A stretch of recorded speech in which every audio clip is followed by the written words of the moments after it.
বিচ্ছিন্ন দুই একটি ঘটনা ছাড়া বেশ শান্তিপূর্ণ পরিবেশেই অনুষ্ঠিত হলো বরিশাল উপজেলা নির্বাচন।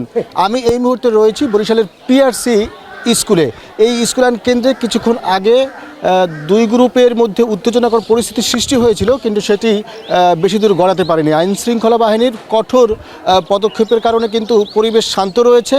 আমরা দেখেছি এই কেন্দ্রগুলোতে সকালে তেমন একটা ভোটারদের উপস্থিতি না থাকলেও বেলা বাড়ার সাথে সাথে উপস্থিতির সংখ্যা বেড়েছে, কিন্তু সেটা খুব বেশি নয়। অর্থাৎ এই শেষ অবধি এখানে 27% ভোট কাস্ট হয়েছে। আমাদেরকে সেটি নিশ্চিত করেছেন এখানকার যিনি প্রিজাইডিং অফিসার রয়েছেন। আরেকটি বিষয় আপনাদেরকে জানিয়ে রাখি, বরিশালের বাকেরগঞ্জ সদর উপজেলা ছাড়া সেখানেও কিন্তু নির্বাচন অনুষ্ঠিত হচ্ছে। সেখানে আমরা জেনেছি একটি কেন্দ্রে বেশ কিছু ব্যালট উদ্ধার করা হয়েছে ছিলমারা সহ।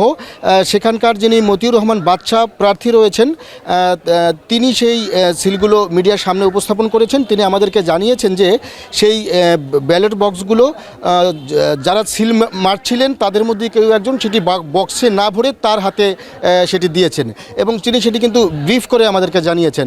আমরা একটু কথা বলতে চাই, এখানে আইনশৃঙ্খলা বাহিনীর সদস্য রয়েছেন, এখানকার একজন ভারপ্রাপ্ত কর্মকর্তা রয়েছেন, তার সাথে একটু কথা বলি। আইনশৃঙ্খলা পরিবেশ কেমন ছিল, আপনারা যে দায়িত্ব পালন করেছেন সেহেতু মাঠ পর্যায়ের যে অবস্থা সেটি নিয়ে আপনারা একটু মন্তব্য শুনতে চাই।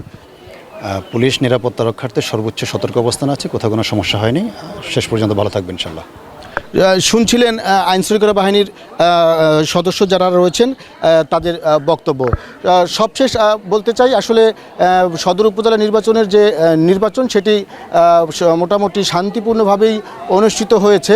যদিও প্রধান বিরোধী দল বিএনপি এইবারে নির্বাচনে অংশগ্রহণ করেনি, কিন্তু তুলনামূলক গত জাতীয় নির্বাচনে যতটা অংশগ্রহণ না করার কারণে ভোটার উপস্থিতি কম ছিল, তার থেকে কিছুটা হলেও কিন্তু এবার ভোটার উপস্থিতি একটু বেশি। তো এই ছিল আমার কাছে বরিশাল থেকে সর্বশেষ।